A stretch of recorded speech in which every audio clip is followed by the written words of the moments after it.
Muito bom dia para você que está com a gente, para você que está chegando aqui no nosso programa O Pão da Palavra. Vamos iniciar em nome do Pai, do Filho e do Espírito Santo. Amém.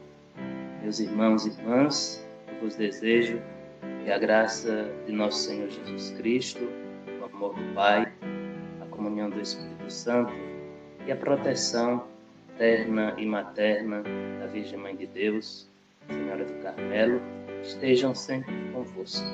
Bendito seja Deus que nos reuniu no amor de Cristo. Muito bem, então vamos. São Paulo diz que nós não sabemos orar como convém, mas o Espírito Santo ora por nós, ora em nós, e o Pai nos atenderá. Vamos invocar as luzes do Espírito Santo, a presença de Deus no nosso meio, entre nós, para que a este momento, esta reflexão, que Ele ilumine a nossa mente e o nosso coração e nos dê a coragem de colocar em prática aquilo que Deus nos pede no Evangelho de hoje para a nossa vida. Vinde, Espírito Santo, enchei os corações dos vossos fiéis, acendei neles o fogo do vosso amor. Enviai, Senhor, o vosso Espírito, e tudo será criado, renovareis a face da terra. Oremos. Ó Deus, que instruíste os corações dos vossos fiéis com a luz do Espírito Santo, fazei que apreciemos retamente todas as coisas, segundo o mesmo Espírito, e gozemos sempre de suas consolações.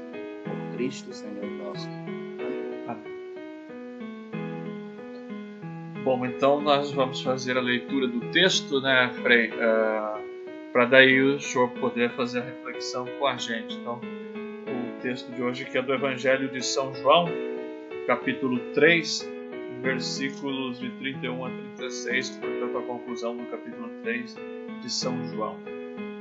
Aquele que vem do alto está acima de todos, o que é da terra é terrestre e fala como terrestre.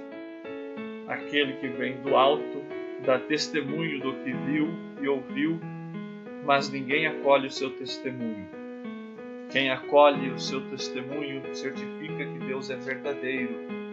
Com efeito, aquele que Deus enviou fala as palavras de Deus, pois ele dá o Espírito sem medida.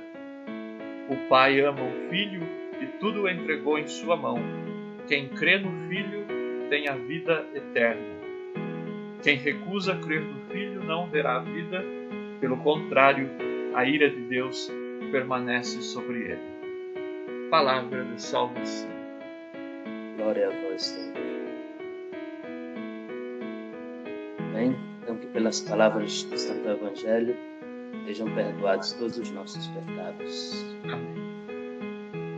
Meus irmãos e irmãs, a perícope, o texto ou a passagem bíblica proposta pela liturgia deste nosso hoje é o final, como o Rafael já falou, é o final do capítulo 3 do Evangelho de São João, que começou, o capítulo 3, começou com o diálogo de Jesus com Nicodemos.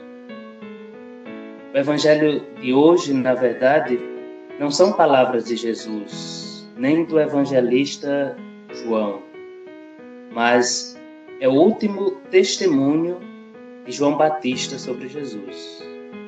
São palavras de João Batista. No capítulo 1 do Evangelho de São João, o Batista já havia dado seu testemunho sobre Jesus.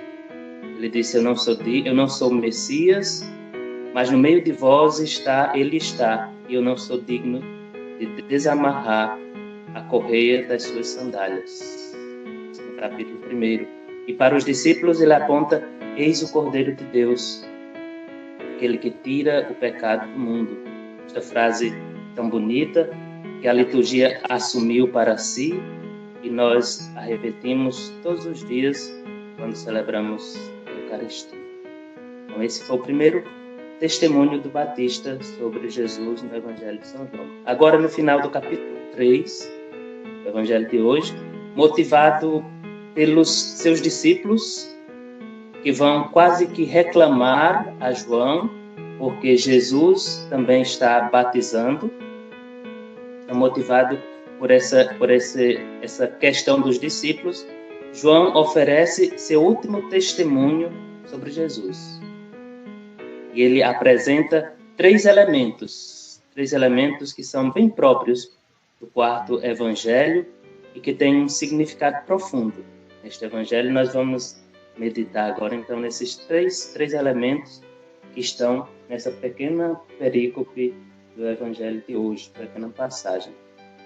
O primeiro elemento é a origem de Jesus. De onde é Jesus? De onde é ele? No evangelho de João, o onde é muito frequente e forte. Aparece muito, não é por acaso. Está presente desde o primeiro capítulo, o onde, e perpassa todo o evangelho. Todo o evangelho tem um sentido profundo. De onde é Jesus? Esta é a pergunta no evangelho de João, que, digamos assim, que não quer calar. De onde é Jesus? Geralmente as pessoas não entendem a origem de Jesus, de onde ele é e de onde são as coisas relacionadas a ele. Então fica sempre um questionamento nas personagens do Evangelho. Por exemplo, no capítulo 1, os discípulos de João vão até Jesus e perguntam: Mestre, onde moras? Onde moras? E Jesus diz: vinde e vede. Aí segue o Evangelho. No capítulo 2, nas bodas de Caná, o mestre Sala não sabia de onde vinha o vinho. Não sabia de onde vinha o vinho. No capítulo 3, no diálogo com Nicodemos, o vento sopra onde quer, você ouve sua voz, mas não sabe de onde ele vem, nem para onde ele vai. Então, todos esses ondes aí no Evangelho de João não são por acaso, não são ingênuos. Quer nos mostrar alguma coisa, quer nos indicar alguma coisa. E assim, em todo o Evangelho, se a gente for percorrer todo o Evangelho, em cada capítulo, praticamente, a gente encontra um questionamento desse com um onde. Lembro agora no capítulo 7, na festa das tendas, as pessoas estão se perguntando se ele vai subir, se Jesus vai subir para a festa, e começam a refletir se ele é ou não o Messias, mas aí então dizem, mas o Messias nós não sabemos de onde ele vem. E este aí nós sabemos que é da Galileia, de Nazaré, filho de Maria, de José e tal. Então, e Jesus depois vai mostrar a eles que eles não sabem a verdadeira origem de Jesus. Então, as pessoas não entendem, não sabem de onde é Jesus, a origem. No entanto, o evangelista, desde o início, diz de onde é Jesus. Deixa claro de onde é Jesus. Se a gente lembra, o prólogo do Evangelho de São João. O Evangelho começa: no princípio era a palavra, e a palavra estava com Deus, e a palavra era Deus. Ela existia no princípio junto de Deus. Tudo foi feito por meio dela, e sem ela nada foi feito de tudo que existe. Então, o evangelista responde desde o início de onde é Jesus. É do alto, é do céu, vem de Deus. Vem de Deus. É interessante para a gente perceber a profundidade do Evangelho de João, se a gente compara essa digamos assim, essa genealogia que João faz aqui no prólogo com a genealogia de Mateus e de Lucas, a gente percebe a profundidade do evangelista São João. Mateus vai buscar, na sua genealogia, vai buscar a origem de Jesus em Abraão. É lógico, Mateus está escrevendo para uma comunidade de judeus convertidos, e ele então quer provar que Jesus é o Messias, esperado por Israel, prometido pelas Escrituras, então coloca no seio de Abraão, na genealogia de Mateus. Na genealogia de Lucas, Jesus é o filho de Adão, quer dizer, o filho da humanidade. Lucas está escrevendo para uma comunidade helenista, da diáspora, não somente de judeus convertidos, mas de todo o mundo, da Ásia, né? Então, ele vai colocar inserir Jesus no seio da humanidade. É o filho de Adão. Adão é aquele que é o terroso, o humano, o que é da terra. Então, na genealogia de Lucas, Jesus é o filho de Adão. E na genealogia de João, que eu digo assim, a genealogia com esse prólogo, vai buscar Jesus no coração de Deus. É o Filho de Deus. Pois bem, e o Evangelho de hoje começa com o testemunho do outro João, o Batista, e ele diz: aquele que vem do alto está acima de todos. O Evangelho começa: aquele que vem do alto está acima de todos. Então, ele fala de Jesus e diz de onde ele é. Vem do alto, vem de Deus. Então, este onde a origem de Jesus deve ser buscada em Deus. Ele é do alto, é do céu, é o Messias esperado por Israel e que vem para salvar a humanidade. Então, este é o primeiro passo, a origem de Jesus, que está logo no primeiro capítulo, no primeiro versículo do Evangelho de hoje. Vem do alto. Ok, então este é o primeiro passo da reflexão do Frei Genildo, né? De onde vem Jesus. A gente quer aproveitar para cumprimentar mais gente que está chegando conosco, mais internautas aqui pelo Facebook. Um abraço para o Paulinho, um abraço para o Léo, que são membros aqui da nossa comunidade. Um abraço para a Miriam Aquino, a Edileuza também está aqui com a gente. Também desejando bom dia para o Frei Genildo e desejando paz e bem. Também com a gente a Ribas Célia, que está em Roscommon, que é aqui mais para o norte da Irlanda, tem a comunidade brasileira lá também. A Divanis também dando bom dia para a gente. Bom dia a todos vocês que estão chegando. A Girlândia Teixeira, a Lourdinha Almeida Pires, desejando também paz e bem para todos. E qual seria então o segundo passo, Frei Genildo, para esta nossa reflexão neste Evangelho, nesse finalzinho do capítulo 3 de São João? Então, o segundo passo, o segundo elemento é a missão de Jesus. João diz: a origem de Jesus é do céu, é do alto, vem de Deus. E qual é a missão de Jesus? É dar testemunho das realidades celestes, ou seja, do Pai. Toda a vida e a atividade de Jesus tem como pano de fundo o amor que o Pai lhe dedicou e sua estreita relação com ele. Em todos os evangelhos, isto aparece, mas sobretudo no Evangelho de João, esta relação entre o Pai e o Filho está muito patente. E se a gente percorrer novamente as páginas do Evangelho, a gente não vai fazer isso como fizemos no primeiro passo, mas se a gente percorrer as páginas do Evangelho, a gente vai perceber, vai encontrar com muita frequência Jesus usando sua relação com o Pai para justificar suas ações, para refutar as acusações absurdas dos seus opositores e até mesmo para clarificar a mente dos discípulos, dos seus apóstolos, dos seus seguidores. Só para citar um exemplo, por exemplo, Filipe pede: Senhor, mostra-nos o Pai, e isto nos basta. Jesus, quase que repreendendo, Filipe vai dizer: Filipe, há quanto tempo estou contigo? Quem me vê, vê o Pai. Quem me vê, vê o Pai.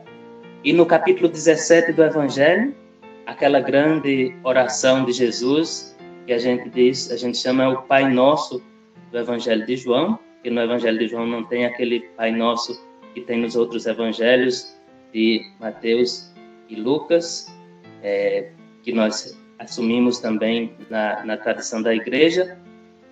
Mas o capítulo 17 é esse grande Pai Nosso do Evangelho de João. E a gente percebe a relação, a intimidade revelada entre o Pai e o Filho. Jesus se dirige ao Pai como Pai Santo, Pai amado, no capítulo 17. Então, esta relação íntima. A missão de Jesus é revelar a vontade de Deus, é revelar o coração de Deus para nós. Jesus é o ícone de Deus para nós. E quem vê Jesus, então, vê o Pai. E só podemos ver o Pai por Jesus. Então, esta é a missão. E o Evangelho de hoje, o Batista diz sobre Jesus: ele dá testemunho do que viu e ouviu. Isto é, testemunha o Pai e as realidades celestes. Então, a missão de Jesus é testemunhar as realidades do céu, o Pai entre nós. Então, é o segundo elemento do Evangelho de hoje. E até o próprio Nicodemos, né, no comecinho dessa semana, na segunda-feira, quando a gente começou esse capítulo, ele diz, né, ele mesmo sendo um fariseu, ele reconhece que Jesus vem da parte de Deus, né? Ele mesmo afirma, somente alguém que vem de Deus faz as coisas que fazes, né? Uhum. Pois é. Então, a gente, depois de refletir então, com o Frei Genildo sobre a missão de Jesus, a gente cumprimenta mais algumas pessoas. Olha, a Iris Romão dando bom dia, desejando paz e bem ao senhor, Frei Genildo, dizendo que ela é lá de Ouricuri, da sua terra. Oh, que bom.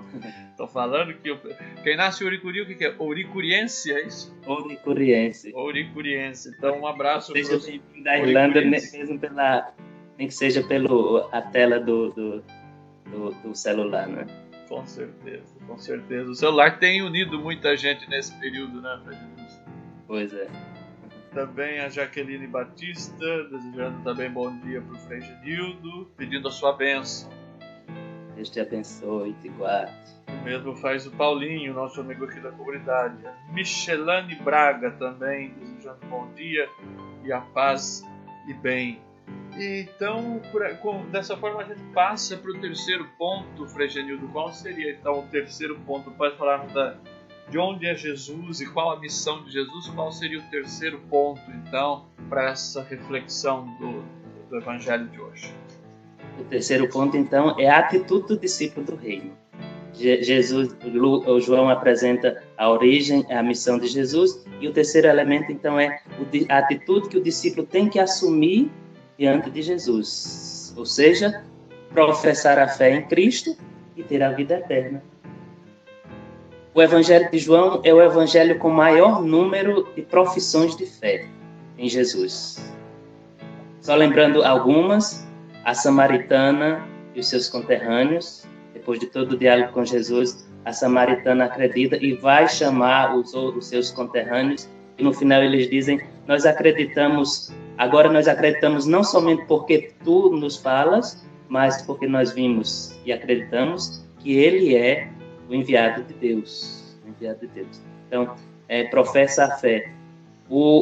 Depois o funcionário real, depois da cura do seu filho, ele se encontra com os seus empregados e percebe que no mesmo horário que ele estava com Jesus, o filho foi curado, e o Evangelho diz: ele e toda a sua família creram em Jesus. Então, professaram a fé em Jesus. No capítulo 6 do Evangelho, os discípulos, Pedro diz: a quem iremos, Senhor? Só tu tens palavra de vida eterna, e nós acreditamos firmemente que tu és o Messias, o enviado de Deus. O cego de nascença, no capítulo 9, também, depois de toda aquela querela com os fariseus e com a sua família, ele se encontra com Jesus e professa também a sua fé em Jesus. Marta, no capítulo 11, também na ocasião da morte de Lázaro, professa a fé: eu creio firmemente que tu és o Messias que devia vir ao mundo. Então, o Evangelho é constituído, o Evangelho em cada capítulo também a gente encontra, quase em cada capítulo a gente encontra uma profissão de fé. E quando não tem uma profissão de fé, tem um chamado a professar, no caso do Evangelho de hoje. O Evangelho de hoje, do capítulo 3, né? O evangelista, o Batista, chama-nos a acreditar, a professar a nossa fé em Jesus Cristo. Aquele que acredita no Filho possui a vida eterna. Quem não acredita, quem rejeita o Filho, a ira de Deus permanece sobre ele. Então, o Evangelho de João é constituído por grandes narrativas, e essas grandes narrativas, cada uma quase que constitui um capítulo do Evangelho, sobretudo da primeira parte do Evangelho, chamado o Livro dos Sinais. É constituído por essas grandes narrativas que começam com um acontecimento rotineiro, com o acontecimento da vida, seja a samaritana no poço de Jacó, seja o funcionário real com seu filho doente, o cego na piscina, ou aleijado na piscina de Betesda, o cego de nascença.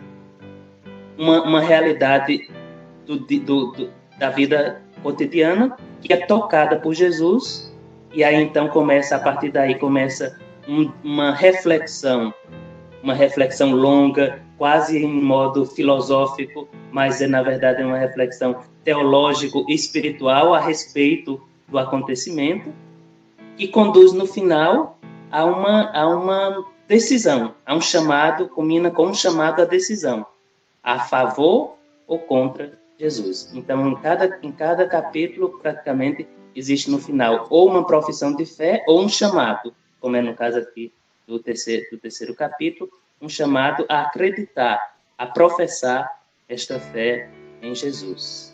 Então, a perícope de hoje termina assim. O João chama a decisão de fé e vida.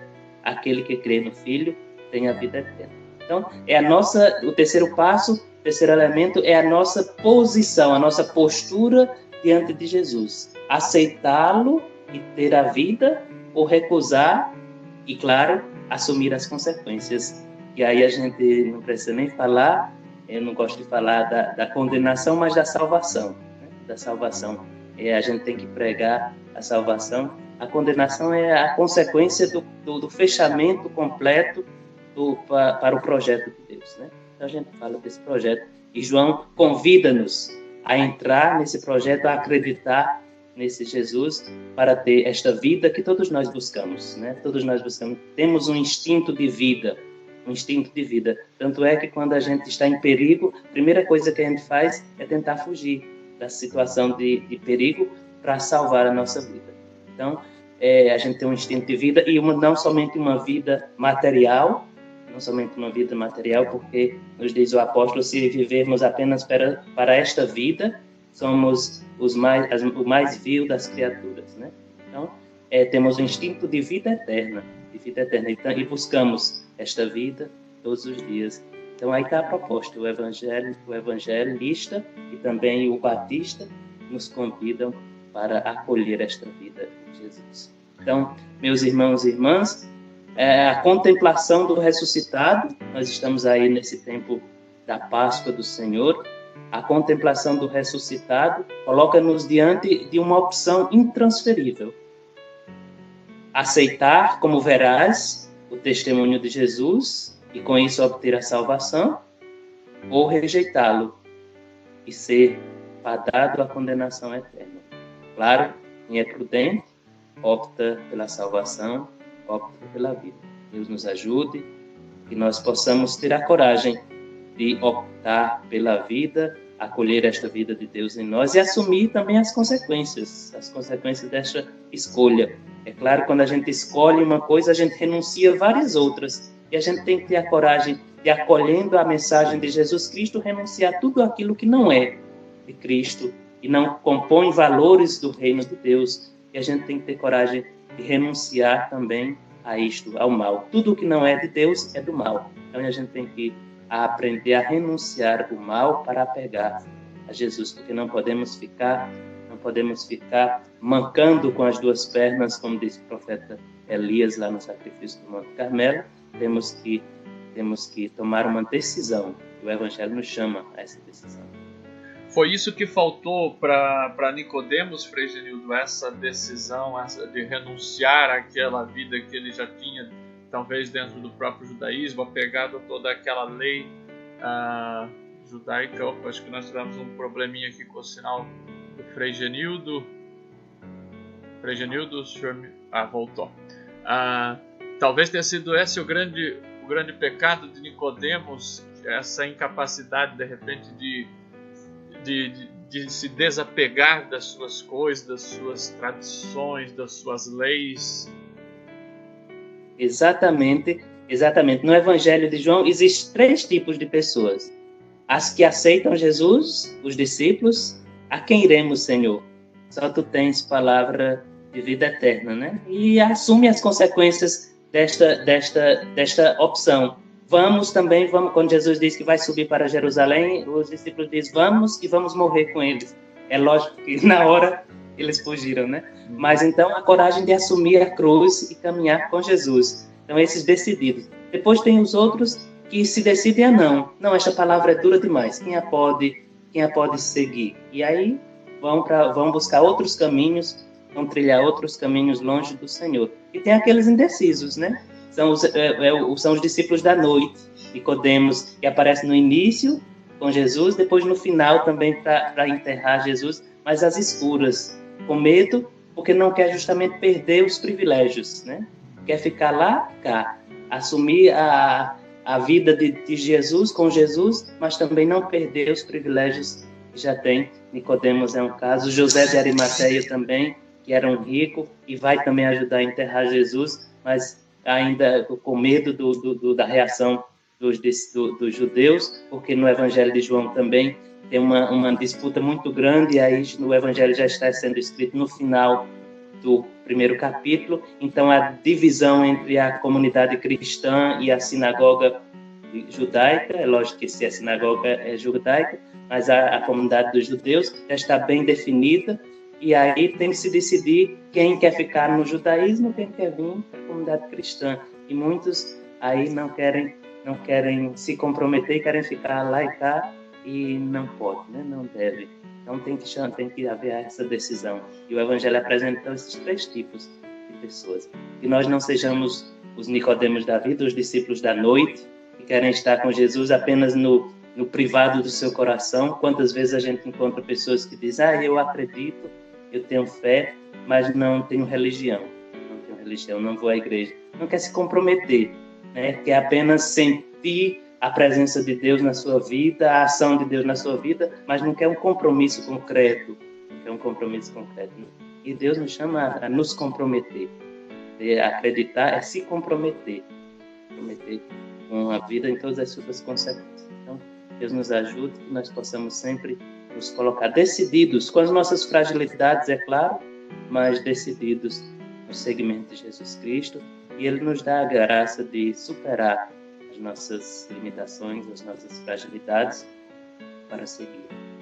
E a primeira leitura dessa semana tem mostrado isso, e hoje principalmente, quando os apóstolos aí enfrentam, né, o Sinédrio, enfrenta as autoridades, justamente por esse testemunho, por essa pregação sobre o ressuscitado, né? A comunidade, que é os apóstolos que até que chegaram a negar Jesus no primeiro momento, mas depois da experiência da ressurreição, eles ganham uma coragem diferente, né? São revestidos do alto, então assumem, inclusive, serem torturados, presos, mas o livro dos Atos dos Apóstolos mostra que a palavra não pode ficar presa, não fica presa, e aí eles são libertos e continuam a pregação em Jerusalém, na Galileia e até os confins do mundo. Então, o Evangelho dos Atos dos Apóstolos termina em Roma, que era justamente os confins do mundo naquela época, né? Então, eles vão levando a palavra de Jerusalém para a Galileia até os confins do mundo, como era a vontade de Deus, de Jesus. Com certeza. Olha, Frei Genildo, muita gente chegando aqui. A Marta Sibéria, lá de Catolé do Rocha, na Paraíba. A Dinice Albuquerque está lá no Recife, em Pernambuco. Gostei muito dessa explicação do Evangelho. Então, tá aí mensagem chegando até o Frei Genildo, né, o pessoal do Recife. Então, olha como que nós temos gente espalhada por todo canto, hein? Aqui na Irlanda, em outros lugares da Europa, no Brasil, em várias localidades. Olha, Paraíba, interior do Pernambuco, Recife. Também temos aqui, olha, o João Batista Bispo de Paulo Afonso, na Bahia. Peça para o Padre a minha bênção. Deus abençoe. Guarda. A Raimunda também está aqui com a gente. A Dalva Vieira desejando bom dia. A Bruna Cartapati, que é da equipe de música aqui da nossa comunidade, também dando bom dia para o senhor Frei Genildo e pedindo sua bênção. Deus abençoe e guarde. A Edileuza dizendo, olha, mais uma catequese muito boa, amém, Frei Genildo. Um abraço então também para Edileuza e todos que estão aqui com a gente. Bom, então a gente pode agora, caminhando para o final, a gente vai fazer então a meditação, a leitura do Salmo de hoje, que é o Salmo 33, para a gente então concluir antes da bênção do Frei Genildo para nós. Este infeliz gritou a Deus e foi ouvido. Bendirei o Senhor Deus em todo o tempo, seu louvor estará sempre em minha boca. provai e vede quão suave é o Senhor, feliz o homem que tem nele o seu refúgio. Este infeliz gritou a Deus e foi ouvido. Mas ele volta a sua face contra os maus, para da terra apagar sua lembrança. Clamam os justos e o Senhor bondoso escuta, e de todas as angústias os liberta. Este infeliz gritou a Deus e foi ouvido. Do coração atribulado ele está perto e conforta os de espírito abatido. Muitos males se abatem sobre os justos, mas o Senhor de todos eles os liberta. Este infeliz gritou a Deus e foi ouvido. Frei Genildo, mais alguma colocação que você gostaria de apresentar para os nossos internautas e também aproveitar a sua oração nesse momento e também a sua bênção? Só desejar a todos vocês uma continuação de uma Santa Páscoa, né? O domingo de Páscoa já passou, a sua oitava também, mas ainda estamos nesse tempo de Páscoa e esta é a primeira oportunidade que eu estou tendo desde então de me comunicar com todos vocês. Então desejar que possamos continuar tendo uma Páscoa abençoada e que possamos, de fato, apesar da situação que estamos vivendo, ressuscitar por Cristo para uma vida nova, transfigurada pela presença do ressuscitado. Vamos rezar. Pai nosso que estais nos céus, santificado seja o vosso nome. Venha a nós o vosso reino, seja feita a vossa vontade, assim na terra como no céu. O pão nosso de cada dia nos dai hoje, perdoai as nossas ofensas, assim como nós perdoamos a quem nos tem ofendido. Não nos deixeis cair em tentação, mas livrai-nos do mal. Amém. Vamos também pedir a intercessão, a proteção de Maria, nossa Mãe. Rainha do céu, alegrai-vos, aleluia, porque aquele que merecestes trazer em vosso seio, aleluia, ressuscitou como disse, aleluia. Rogai a Deus por nós, a Deus, aleluia. Exultai e alegrai-vos, ó Virgem Maria, aleluia, pois o Senhor ressuscitou verdadeiramente, aleluia. Oremos. Ó Deus, que vos dignastes a alegrar o mundo com a ressurreição do vosso Filho, nosso Senhor Jesus Cristo, concedei-nos, vos suplicamos, a graça de alcançarmos pela proteção da Virgem Maria, sua mãe, a glória da vida eterna. Pelo mesmo Cristo, nosso Senhor. Amém. Que desça sobre todos vocês as bênçãos que nascem do coração de Deus, Pai, Filho e Espírito Santo. Amém. Amém.